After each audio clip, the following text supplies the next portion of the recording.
Can I make a small generic statement about what we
I shut this thing down. Good morning, everyone. Okay. Good to have Ray and Faye with us out this morning. Good to have Brandon's mom with us. You're always welcome. Is there any other announcements? I did want to make a statement. I mean, it's on everybody's mind, I'm sure, about what happened over at Butler. What I have to say about it is there's a man that I disagree with a good bit, from a policy standpoint. His name's Van Jones. He's a leftist, but he said something that I thought was fairly profound. He says it's time to turn down the temperature of the discourse that people are having in the nation. He said there's too much hate and not enough love, and Scott sort of talked about that on last Wednesday. And he said the framers had a method to deal with our disagreements, and it's called ballots, not bullets. And I really agreed with that sentiment. I think all of us need to just think, sometimes there's even disagreements among brothers and sisters.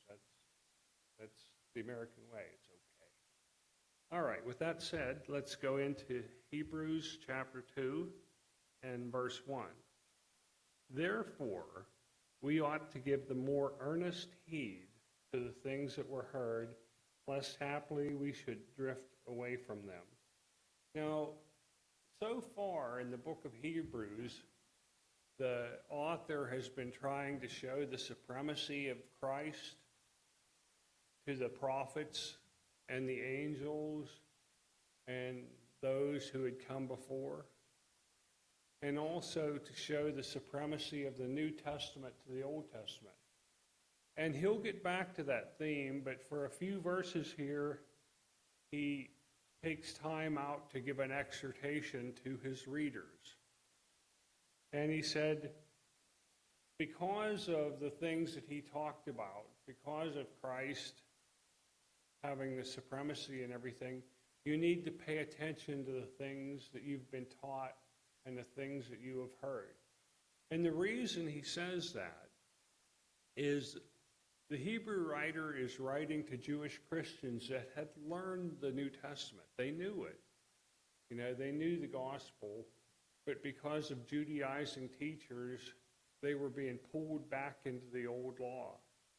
And because of that, some of them were starting to drift away from what they had heard. And so this is these next few verses are sort of a digression away from the main theme to get people to think about, themselves. And a couple of the pivotal words are the Greek words proshine, and I might be butchering that, which means to give heed, and to pararine means to slip or to drift. And at least in this sense, it's thought that the author was using them in a sort of like a Navy nautical sense, And it's the idea is that of a ship that is slipping past its safe haven, its port, because it's just not paying attention. And the next thing, they find that they're off course. And that's what can happen to the Christian. And that's why the verses there are say, give earnest heed. And when you think about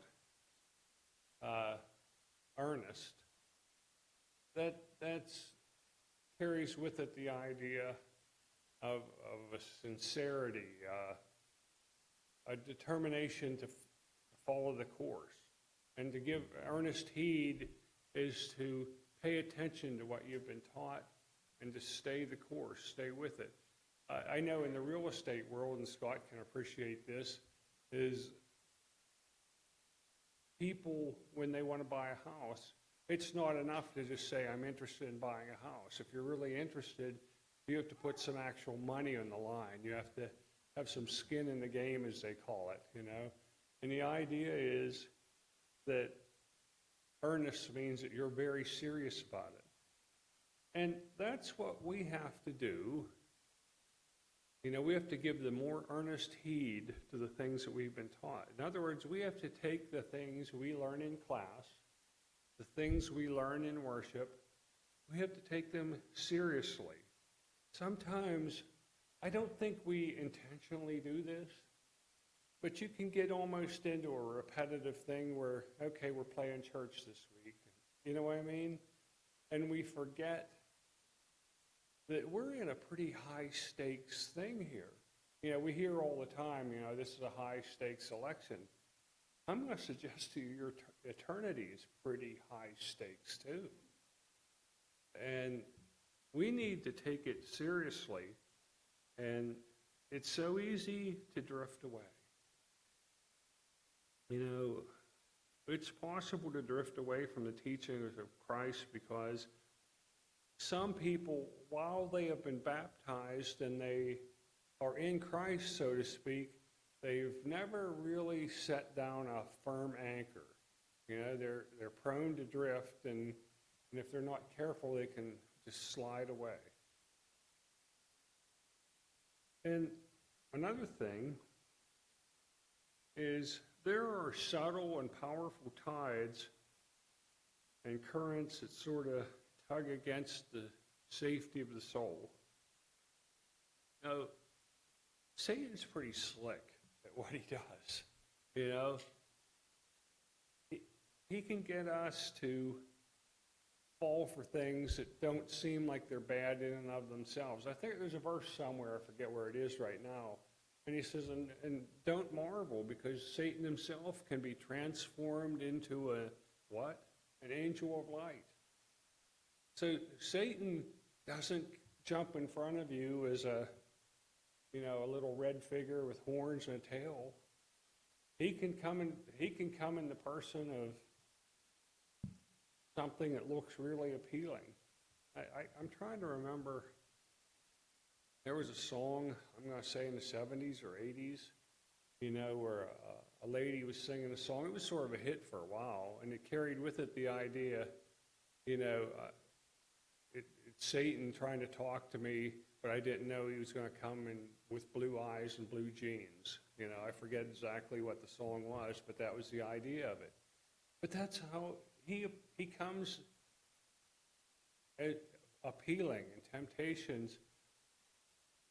There are people this morning out there listening to teachers and preachers telling them the wrong things, you know, and they think that they're an angel of light. They think they're someone that God has sent to them, and they're being deceived.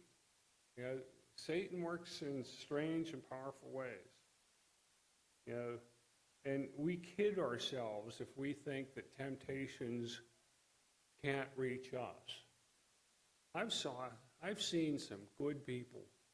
You know, it's easy to say when people fall away that, oh, they weren't really strong to begin with. You know, I don't believe that.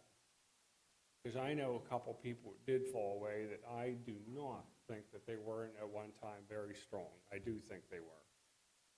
I think they just got pulled in and didn't even realize. And another thing, the believer fails to exercise due care and diligence. This is the earnest heed stuff. And secondary things, you know, just come in. We have to always be trying to buttress and defend our faith. You know, Paul said that he buffeted his body daily, lest after preaching to others, he should become a castaway. Well, if the Apostle Paul thinks like that, I better think like that. you know? Yeah, Susan?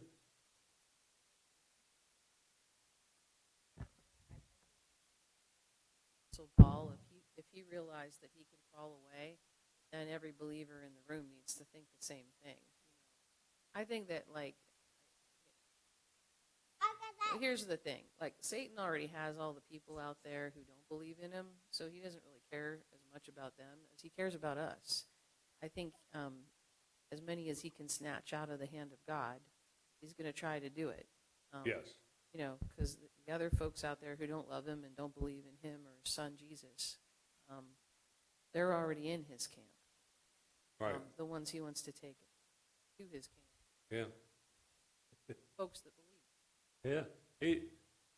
And if you, oh, Randy? Finish your thought. Oh. What was that again? Finish your thought with her. Oh, yeah, go ahead. That's fine. Well, I wanted to go back to what you said about people in the pulpit, and let's make it personal. We want to make sure that you, Brandon, and anybody else standing up there teaching us is teaching us from the Word. It's on us to believe, to listen to what you're saying and investigate it and make sure it's in this book. Oh, you're right. Not just trust you guys standing up Certainly those who stand up here have an obligation to do the best we can to teach the truth. People in the pews have that obligation too, to make sure that in any given congregation the truth is being taught. And if I ever do not teach something, or if you think I'm teaching something that is in error, please come see me, because I don't want to.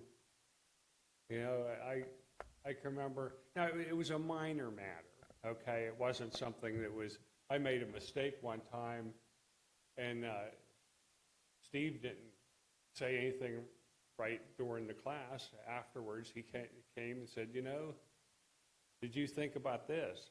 Nope. I sure didn't. And he was right. And, you know, that didn't upset me. You know, I want people to tell me if I am not doing something right, because I do not want to be the kind of person that would ever teach something that might cause a misunderstanding.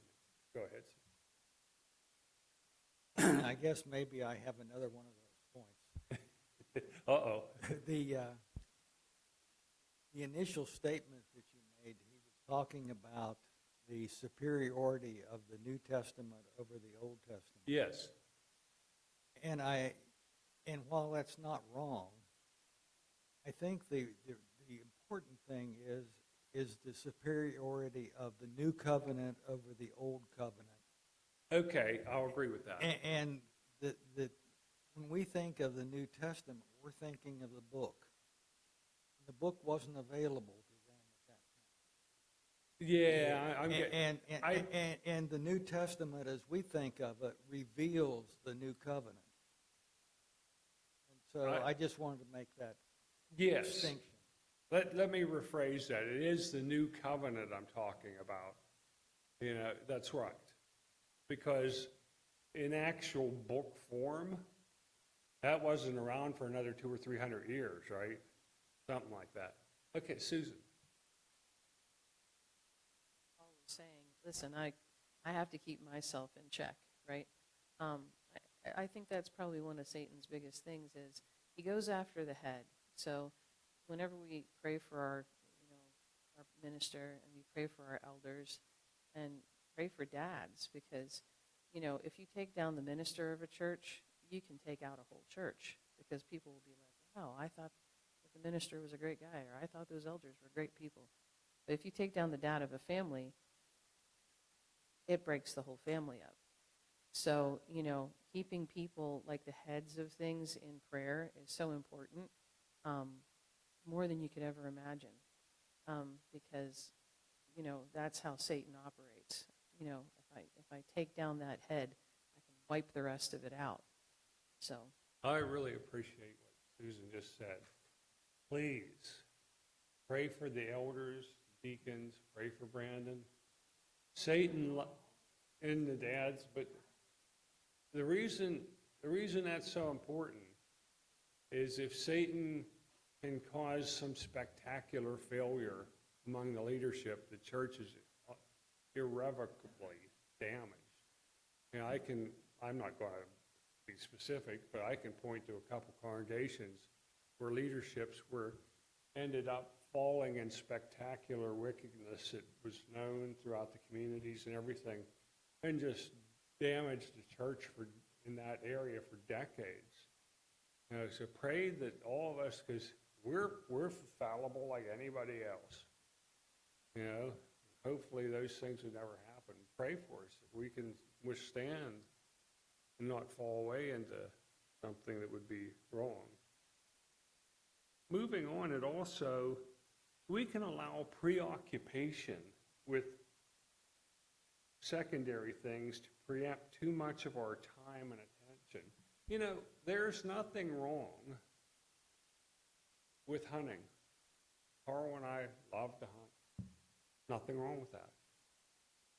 But if that becomes the thing that is our idol, that becomes more important than God is to us, and that becomes a problem. You know, Gene Hibbett, there's only a few here that would remember who that is. I'm sure Steve and Pat and Ruthie can remember Gene.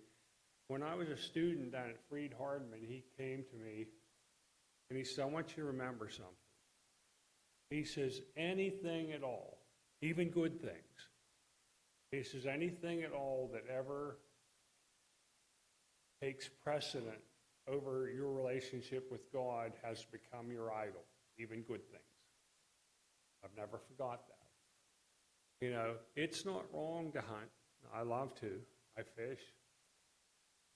I have a lot of hobbies. And it's not wrong to have them, but you can never let them take precedence.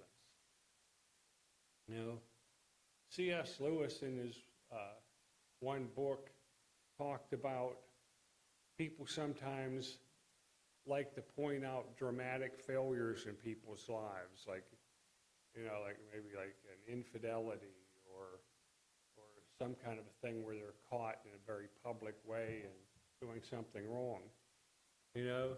And C.S. Lewis says Satan sometimes does that, but more often he prefers not to take that route because that shakes people up. If you do something that's very bad, it tends to get your attention. Boy, I've really fallen. I've really, you know, did something terrible here. And it sometimes shakes people up and gets them to reflect and think, need to do better.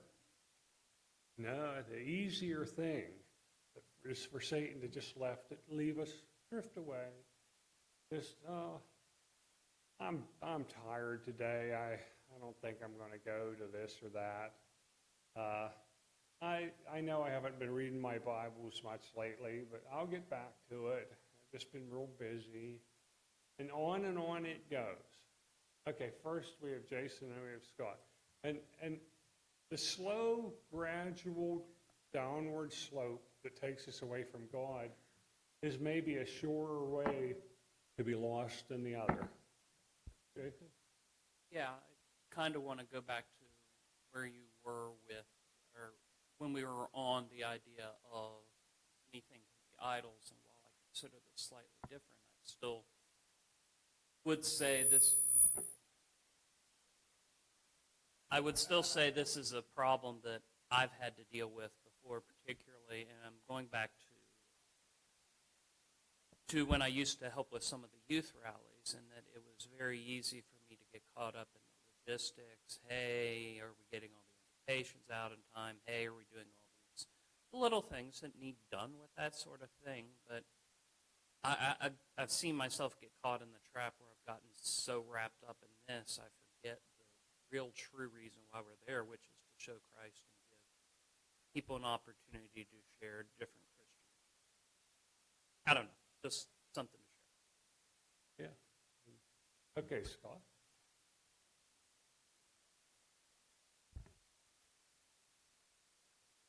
I just wanted to point out Satan's game and the way he plays it, even in the beginning in Genesis. You know, take, eat of this fruit, you'll be like gods, knowing right. That doesn't sound too bad. take, eat of this fruit, you're going to cause the destruction of mankind and everyone's going to lose their soul. That sounds a little bit rougher.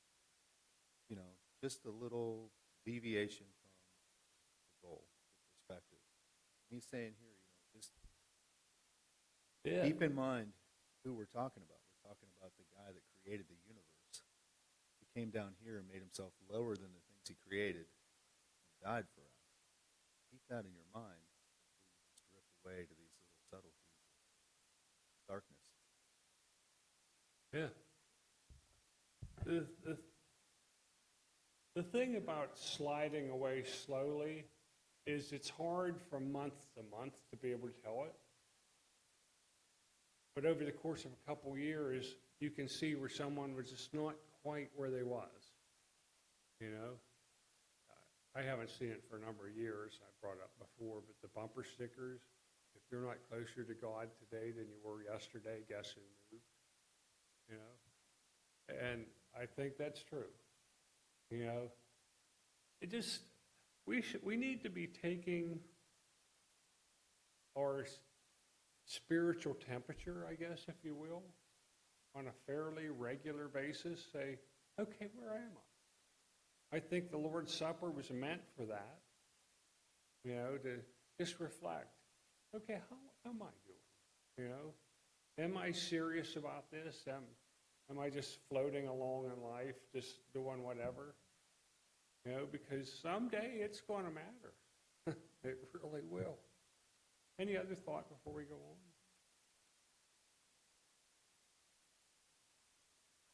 Okay. In verse 2 it says, "For if the word spoken through angels proves steadfast, and every transgression and disobedience received a just recompense of reward." And then verse 3, "How shall we escape if we neglect so great a salvation, which having at first been spoken through the Lord was confirmed unto us by them that heard?" So the idea is he goes back to the Old Testament and talks about people that fell, people that neglected to follow the teachings of God. Wasn't that the history of the Jews all along? They would get woke up by something God would do, and it would cause them to say, uh-oh, you know, we need to change course here. And then they would change for a little while, but what would happen? They would drift right back into some of the same bad habits they had before. And usually it didn't happen like that. It was, you'd see it over a period of 20 or 30 years or something like that. Sometimes I've marveled at people, like how could the people that came out of Egypt watch the waters part and all the stuff like that? How, and all the plagues in Egypt, how could they possibly have later on started murmuring, started doubting God, say, boy, we had enough to eat back in Egypt, we'd like to go back there, and stuff like that. How could they get to that point? I'm going to suggest to you that it didn't happen just like that. It wasn't in the first year or so. I'm sure they remembered. Time is what gets you. And I've used this analogy before, but it works for me. So when you get to my age, you can only remember so many. But you can ask Jill. I was good. After I got back, you know, from the first heart thing, you know, and the doctor says, you got to eat this, this, and this, I was good. I did great, didn't I? What happened? 2 or 3 years later, and I started falling away from it, forgetting how much it hurt, forgetting all that stuff. And now she has to run herd on me pretty much because I'm like a pig at the trough, you know. And I know what I need to do.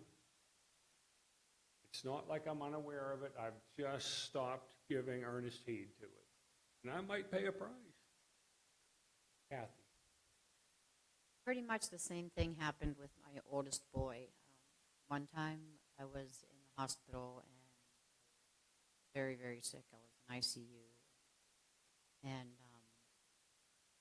all of a sudden, my son just started praying. He picked up the Bible. He started asking me about the Bible. We started teaching and studying together. He started going back to church.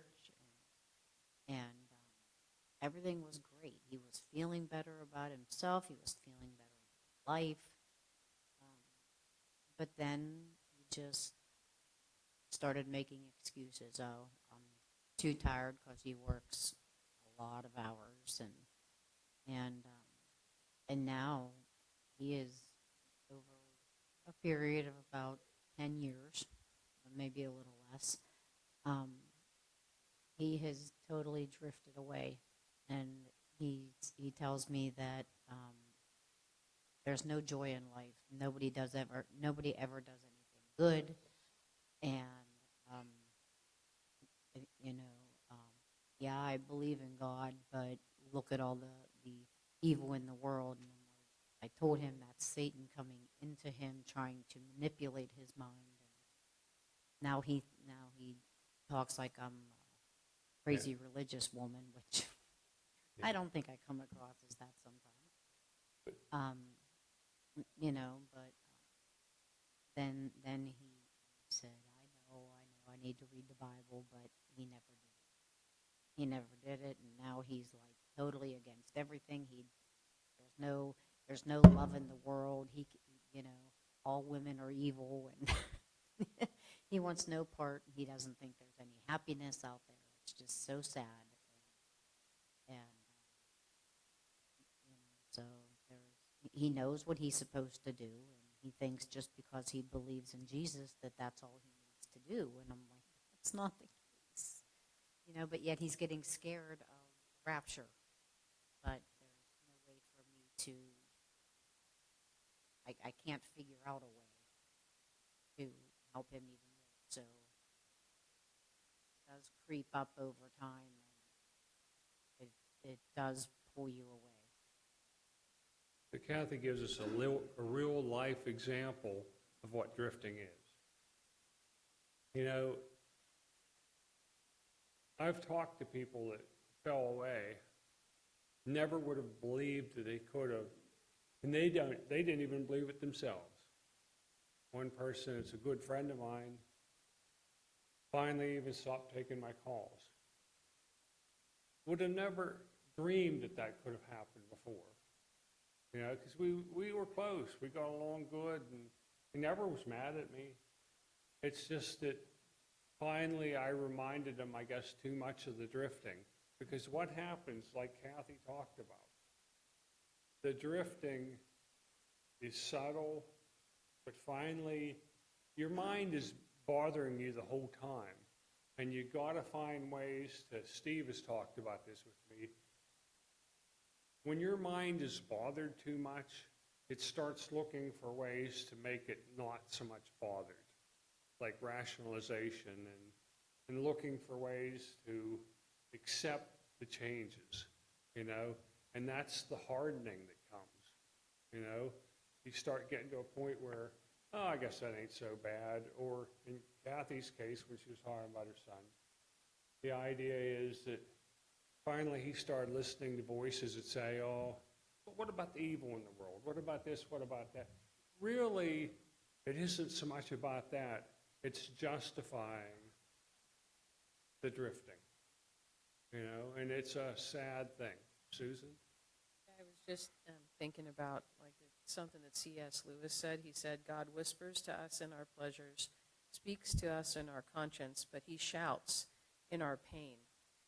And it is his megaphone to rouse a deaf world. And so whenever you were sick, your son was worried that he was going to lose you, that's where people start to listen when things really go south in their life, right? It does one of two things. People either turn to God and really cling to him whenever they're having hard times, or they walk away and say, God doesn't care, so I don't care. So it's like one of the two. People, pain, suffering, difficulty in their life, it either makes you draw closer to God and rely fully on him, or, people people just say, well, this is God's fault that all this pain and suffering has come into my life, which couldn't be further from the truth. I mean, God may allow it, but the pain and suffering comes from the fact that the world has just fallen into sin, from the Garden of Eden, So, pain, I think as Christians, we think, oh, I want to live this happy, joyful life. But sometimes God actually uses the pain in our life to draw us back closer to Him, because we are wandering off. We are straying away, Oh, I do. And I think giving the earnest heed, and in verse 2 where it talks about, remember what happened to people that broke some of the rules and stuff. It's the idea of reminding people how important the stakes are. And what can happen, be careful, put it this way. Be careful about wanting something too badly when it's the wrong things. I remember many years ago, I wasn't too much involved in it except in a peripheral sense. There was a young lady that started dating this one guy, and the people around her, you don't want this guy. There was enough evidence that bad news and stuff like that. But you guys just don't see the good in them. No, they didn't. And she was defending everything about him, and she wanted him so badly that she couldn't see the obvious that everyone else was seeing. And we can be that way about any given sin, that we just aren't willing to recognize it because we want it too badly. Anything that starts to preoccupy you and you don't have control over it, that's a red flag that your conscience is putting up that, think things through, be careful. Because, like I said, I've seen good people that are no longer here. Yeah, Clem. It's interesting what's happening here. We're talking about drifting from the sense of sin, and all that makes sense. But, what's happening here is that they're drifting back into Judaism, yes. Judaism, into the old covenant, the old laws, the old ways of things. And Paul, writer of Hebrews, I actually says, agree with you, but go ahead. Says, don't forget the hope that we have in the new covenant. You really want to go back to the Old Testament just because you're familiar with it when it has no hope. I think that's the key in Christian living, is that we have to desire that hope. We have to desire an eternal home with heaven. There is no other way. The Old Testament wasn't going to get it done. That's his point here. Why are you going back to something that's familiar for the sake of having something you're familiar with? There's no hope in it. It's punishment. It's doom. It's dread. You do something wrong, there's punishment. There's a better way. And sometimes we cast away the better ways just because, I know that's the better way to do it, but I'm familiar with this. And I think that was what was happening with these. I wish I'd said that. But he's right. What Clem is saying is you can look at this from the negative side, which we have, but there's also the positive aspect of why would you give something so great away to go back into something that was clearly inferior? And Paul is making that. In fact, that sort of takes us right into verse 3 where it says, why would you neglect so great a salvation? We do have a great salvation. We have a better covenant built on greater promises, a greater mediator, greater access to God in that we are now priests ourselves. When you look at the superiority of the new covenant, why in the world would you drift back? And that whole thought from the sort of brings us back to how to look at this. Oh, Steve, here comes Clem.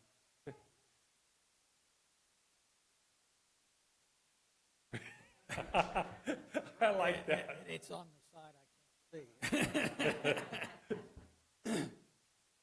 Those are great points. The thought that I was having along some of the line is that sometimes we evaluate our spirituality on an emotional basis. Oh, And you were talking about, getting out of the hospital. We just can't remain on an emotional high all the time. I mean, I don't know how to do that. So if we evaluate our spirituality on the basis of the emotional high, now we got to keep from drifting away, but sometimes we just can't stay on the emotional side, emotional high. oh, I like that. Steve's right. What he's saying is, as humans, we tend to be like this, right? Up and down. And quite candidly, I sort of miss it. Now we have several teams that go out on Wednesday night visiting. It makes sense that Brandon and I would split up and go with that. I get that. I miss the old days when it was Brandon and I, and we'd just ride around talking for a couple hours. I didn't struggle with any sins or temptations when I was riding around with them, visiting people. I was on a high. Emotionally, I was in a certain place that was good. Brandon talked about when he's done in Honduras that he never felt, at least last time, I didn't talk with him about this, he said he never felt a time when he thought, I'm doing the Lord's work more than when he was there. Emotional high.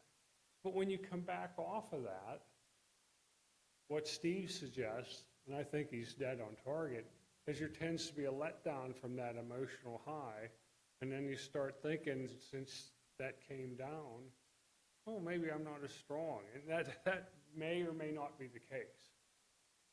Emotions shouldn't, we should try as much as possible to look at our spirituality on a very factual basis. But we tend to, oh, I'm lost, I'm like this. I mean, even great men like Elijah. Remember he defeated the prophets of Baal? What was he like a couple days later when Jezebel was out to kill him? It's only me. Even I only am left to serve the Lord. There's nobody. God had to tell him there were 700 people that hadn't bowed down to Baal. But he was there, it's just me. What's the use? You ever hear Christians say, what's the use? I can't do this?